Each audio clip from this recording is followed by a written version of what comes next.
नमस्कार फ्रेंड्स, स्वागत है आप सभी का। आप लोगों को पता है कि बीएसएफ आईटी सेक्टर में भर्ती निकल करके आ चुकी है। जी हाँ, अभी कुछ दिनों पहले अगर मैं बात करूंगा आपको जनवरी फरवरी में या दिसंबर में ही रेडियो ऑपरेटर और रेडियो मैकेनिक की लगभग 1300 कुछ पदों पर भर्ती निकाली गई थी। और फिर से अभी एक शॉर्ट नोटिफिकेशन दोबारा रेडियो ऑपरेटर और रेडियो मैकेनिक का बीएसएफ में, जो कि आईटी सेक्टर है बीएसएफ का, उसमें आपको निकाली गई है। और यहाँ पर अगर मैं बात करूंगा ना, तो 12th और आईटीआई पास आउट कैंडिडेट के लिए डिफेंस के फील्ड में जाने का ये बेहतरीन मौका है। अब उसके लिए क्या क्या एलिजिबिलिटी मांगी गई है वो बात करेंगे। इस बार का कट ऑफ कितना गया है ये बहुत इंपॉर्टेंट है। काफ़ी लोगों के मन में कन्फ्यूजन है। कट ऑफ के बारे में भी बात होगी, सिलेबस के बारे में बात होगी, A to Z वीडियो ध्यान से देखिएगा। तो रेडियो ऑपरेटर और रेडियो मैकेनिक ये दो तरीके का पोस्ट होता है और जिसमें आप बीएसएफ में सीधा जाएंगे। सबसे अच्छी बात क्या है ना कि इसमें मेल और फीमेल दोनों कैंडिडेट आवेदन कर सकते हैं। मतलब कोई ऐसा दिक्कत नहीं है केवल मेल नहीं, दोनों आवेदन करेंगे, मेल हो चाहे फीमेल हो, तो आप दोनों आवेदन कर सकते हैं। अब डिपेंड ये करेगा कि आप किसके लिए आवेदन करना चाहते हैं। अगर रेडियो ऑपरेटर के लिए जा रहे हैं, रेडियो मैकेनिक के लिए जा रहे हैं, तो उसके लिए क्या क्या एलिजिबिलिटी है वो ध्यान दीजिए। अगर रेडियो ऑपरेटर में अगर आप आवेदन करते हैं तो 217 टोटल आपको सीट निकाली गई है रेडियो ऑपरेटर के लिए। वहीं रेडियो मैकेनिक की बात करेंगे तो जिसमें टोटल 30 सीट है, तो लगभग अगर हम लोग जोड़ेंगे तो 247 टोटल सीट निकल करके आई है बीएसएफ में।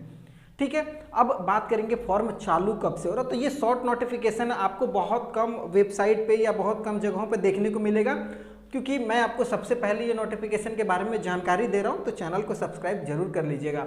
ठीक है, तो फॉर्म जो है वो 22 अप्रैल से चालू हो जाएगा। इसी 22 अप्रैल से चालू होने वाला है और 12 मई तक आप इस फॉर्म को भर सकते हैं। मतलब 12 दिन उधर हो गया और 8 दिन इधर हो गया, 20 दिन का आपको टोटल समय मिलेगा। और पता है कि वेबसाइट वगैरह थोड़ा सा स्लो हो जाएगी, तो आप फॉर्म पहले भर लीजिएगा।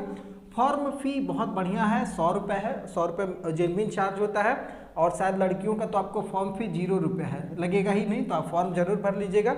एज की बात करेंगे तो ये थोड़ा सा है अच्छा, 18 से 25 साल है, जबकि आप अग्निवीर वगैरह में जाएंगे तो 23 साल तक ही लिया जाता है। तो यहाँ पर है 18 से 25 साल। और एज कब कंप्लीट होना चाहिए, तो 12 मई 2023 को आपका 18 साल अगर कंप्लीट हो जा रहा है 12 मई तक, तो आप आवेदन कर सकते हैं। बहुत लोगों के मन में होगा कि सर मेरा 1 जनवरी को 18 साल हुआ है, तो क्या मैं फॉर्म भर सकता हूं? बिल्कुल भर सकते हैं, लेकिन हाँ 12 मई के बाद आपका 18 साल नहीं होना चाहिए और इसी डेट को 25 साल से ज़्यादा भी नहीं होना चाहिए। मतलब 12 मई तक अगर आपका 25 साल है तब तो ठीक है, 25 साल से ज़्यादा अगर हो जा रहा 12 मई को तो नहीं भर सकते हैं। छूट की बात करेंगे, SC ST को 5 साल आपको छूट मिल ही रहा, OBC को 3 साल। मतलब अगर बात करेंगे SC ST वाले यहाँ पर आप 30 साल तक फॉर्म को भर सकते हैं, OBC वाले 28 साल तक आपकी अगर एज है तो फॉर्म को भर सकते हैं। एजुकेशन देखिए, दो तरीके का एजुकेशन है। एक तो नॉर्मल है, अगर आपने 12th PCM physics chemistry math से किया हुआ है 12th, अगर आपका 60% है 12th में, तो आप इस फॉर्म को भर सकते हैं। दूसरा, अगर आपने ITI वगैरह किया हुआ है 2 साल का, जी हाँ 2 इयर्स का ITI कोर्स अगर आपने रेडियो या टेलीविज़न से किया हुआ हो या इलेक्ट्रॉनिक से किया हुआ हो या कंप्यूटर से या डाटा एंट्री ऑपरेटर वगैरह से, अगर इस टाइप का कोई आपने ITI सर्टिफिकेट कोर्स किया हुआ, तो भी आप इस फॉर्म को भर सकते हैं। और इस बार काफ़ी लड़कों ने इस फॉर्म को भरा है, कई लाख फॉर्म गिरा हुआ था इसमें। और सबसे अच्छी बात क्या होती है ना कि इसका जो सिलेक्शन प्रोसेस है ना वो बहुत सिंपल रखा जाता है। बस एक आप रिटन एग्जाम निकाल लो, उसके बाद आपको कोई दिक्कत नहीं है। और फिजिकल और PET वगैरह ये सब कुछ आगे मैं बात कर लेता हूँ। सैलरी बात करेंगे तो 25,500 रुपये का आपका जो शुरुआती होगी वो इतना रहता है, 81,100। मतलब इसके बीच में ही बनेगी, सारा कुछ अलाउंस वगैरह ले दे करके। लेवल 4 का पेमेंट है, 7th पे मैट्रिक्स आपका यहाँ पर लागू होगा। तो ये जो जॉब है ना ये परमानेंट है, जी हाँ, कोई टेम्प्रोरी नहीं है कि आपको अग्निवीर तहत के ये भर्ती हो रही है कि आपको 2 साल 3 साल में हटा दिया जाएगा। लाइफ टाइम जॉब है, फुल आराम से जॉब कीजिए और बहुत अच्छी पोस्ट है। पोस्ट क्या है, तो हेड कांस्टेबल का पोस्ट है, जी हाँ, हेड कांस्टेबल के पद पर आप यहाँ पर रिक्रूट होंगे रेडियो ऑपरेटर या रेडियो मैकेनिक में। सिलेक्शन प्रोसेस देखिए, अभी मैंने आपको बता ही दिया कि देखिए फर्स्ट फेज में क्या होगा, आपका रिटन होगा जो कि OMR ऑफलाइन होता है। OMR की बात आ गई तो ऑफलाइन आपका एग्जाम होगा, OMR बेस्ड पे एग्जाम होगा। सेकेंड फेज में आपका PST होगा जिसमें हाइट वगैरह मतलब मेजर किया जाएगा, कितना हाइट कितना चेस्ट चाहिए। उसके बाद PET होता है, थोड़ा सा दौड़ वगैरह, लॉन्ग जंप हाई जंप है, वो आगे हम बता देंगे। उसके बाद डॉक्यूमेंट वेरिफिकेशन होता है।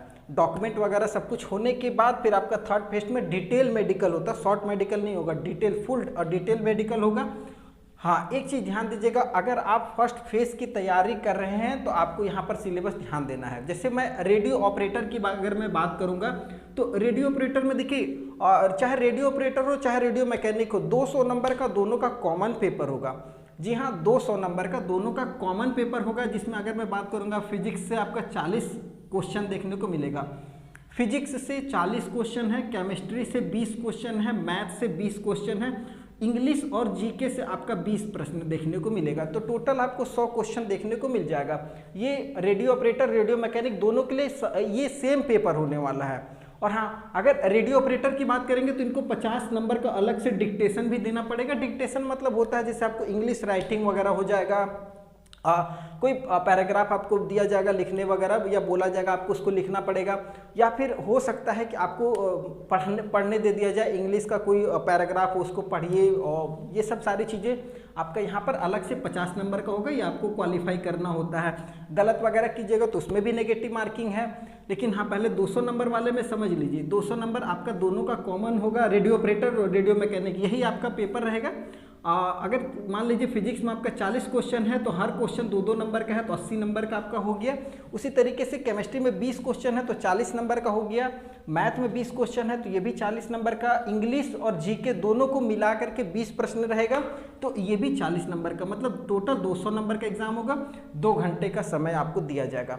2 घंटे में आपको ये पूरा पेपर कंप्लीट करना होगा। नेगेटिव मार्किंग की बात करेंगे तो वो भी है 0.25। जी हाँ, हर 4 गलत पे 1 नंबर आपका कटेगा, तो 0.25 का नेगेटिव मार्किंग है। अब देखिए ये है ना, जैसे आत्मसंतुष्टि जिसको बोलते हैं, वो है आपका क्वालिफाई करने के लिए। तो जनरल में अगर आप हैं तो 33%, जनरल वाले को कम से कम यहाँ पर 38% नंबर लाना होगा, ये थोड़ा सा मिस्टेक है। और SC/ST वाले कम से कम 33% नंबर आपको लाना पड़ेगा, ये ध्यान दीजिएगा। अगर आप जनरल कैटेगरी में है तो 38% नंबर क्वालिफाई होता है। तो अब अगर मान लीजिए 200 नंबर का एग्जाम हो रहा है और 200 नंबर में अगर आप 38% की बात करेंगे तो लगभग 76 नंबर 77 नंबर के लगभग में जाता है ये नंबर। और अगर वही 33% की बात करेंगे तो 200 में आप मान लीजिए 66 नंबर ये SC/ST वाले को लाना पड़ेगा और ये जनरल वाले को कम से कम लाना पड़ेगा। तो इस बार का जो कट ऑफ है ना, ये बस नाम के लिए है। देखिए ये इनका साफ निर्देश है, अगर आप नोटिफिकेशन को पढ़िएगा तो इसमें बताया जाता है कि जैसे हमारे पास मान लीजिए जनरल में 5 सीट है तो हम अगर 5 सीट है तो उसका 20 गुने लड़के को बुलाएंगे। जैसे मान लीजिए ये टोटल 247 सीट है तो इसका 20 गुना लड़के को ही सेकेंड स्टेज में जैसे PhD वगैरह में बुलाएंगे। तो आपको क्वालिफाई करना है, तो क्वालिफाई करने के लिए ये जो है ना, ये पासिंग क्राइटेरिया, इसको ध्यान में मत रखिए। इससे ज़्यादा आपको तैयारी करना, इससे ज़्यादा अच्छा नंबर लेकर के आइएगा, तब आपका सेकेंड स्टेज के लिए क्वालिफाई कीजिएगा। वो कितना होगा आगे मैं बताऊंगा कट ऑफ में। अगर मान लीजिए आपने रिटन एग्जाम को क्वालिफाई कर लिया तो उसके बाद आपका PhD होता है, जिसमें हाइट, चेस्ट, वेट वगैरह किया जाता है। अगर मेल कैंडिडेट है तो कम से कम 168 सेंटीमीटर की हाइट होनी चाहिए। अगर हिल एरिया में है उनको 3 सेंटीमीटर की छूट आपको मिलेगी, ठीक है। अगर यही चेस्ट की बात करेंगे तो 80 सेंटीमीटर कम से कम होना चाहिए और 3 का फुलाव भी मांगा जाता है, तो वो भी देख लीजिएगा। और वेट की बात करेंगे तो ये हाइट और एज के हिसाब से आपका वेट होना चाहिए, ये थोड़ा सा ध्यान दीजिएगा। ये नहीं कि मतलब बहुत कमज़ोर हो वजन वगैरह में।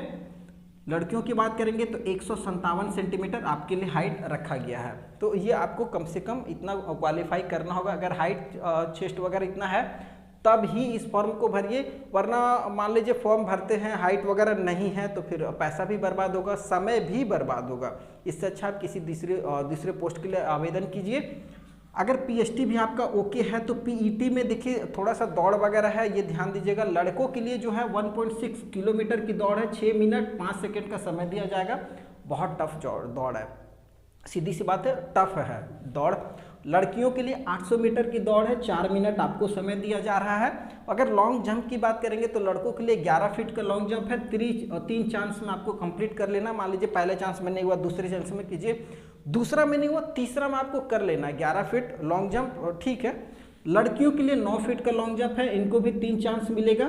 और अगर हाई जंप की बात करेंगे तो 3.5 फीट की हाई जंप आपको देना है लड़कों को, लड़कियों को 3 फीट। तो ये भी बहुत जेन्युइन है और सही है, ठीक है। तो इतना एक सिलेक्शन का प्रोसेस है। तो मैंने आपको बताया था ना कि टोटल सीट का 20 गुना हो सकता है, 30 गुना लड़कों को भी बुलाया जाए, लेकिन पिछले बार लगभग 20 गुना था, तो इस बार भी 20 गुना मान करके चलिए।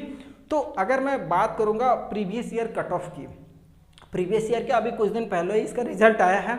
तो रिजल्ट में जैसे देखिएगा ना, तो जनरल में अगर आप देखेंगे तो कम से कम आपका 80 से 85 नंबर के ऊपर है तो आप क्वालिफाई कीजिएगा। अब 80 से 85 इस बार का, तो अब देखिए आपके मन में तो ये आ रहा होगा ना कि भाई जनरल का तो 38% पे था, तो 76 नंबर पे क्वालिफाई नहीं, क्योंकि इन्होंने पहले बताया कि अगर मान लीजिए 20 गुना लड़कों से ज़्यादा होता है तब कट ऑफ हम बढ़ा देंगे, और अगर कम होता है, मान लीजिए 20 गुना लड़के हमको नहीं हो पा रहे, तब हम कट ऑफ जो आपको दिए हैं वही रहेगा। अब जैसे EWS की अगर मैं बात करूँगा तो EWS के लिए जो कट ऑफ था ना वो 76 रखा गया। क्यों?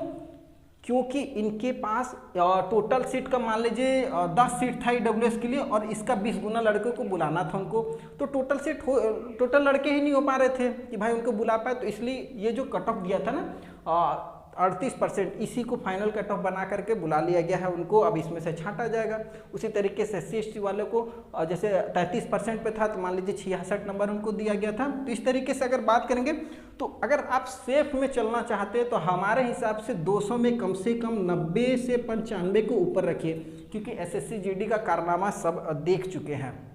इसके बाद एक और बहुत अच्छी भर्ती मैं लेकर के आ रहा हूँ। चैनल को सब्सक्राइब नहीं किए तो करके रख लीजिएगा। फिर नई वीडियो में मिलते हैं, तब तक के लिए जय हिंद।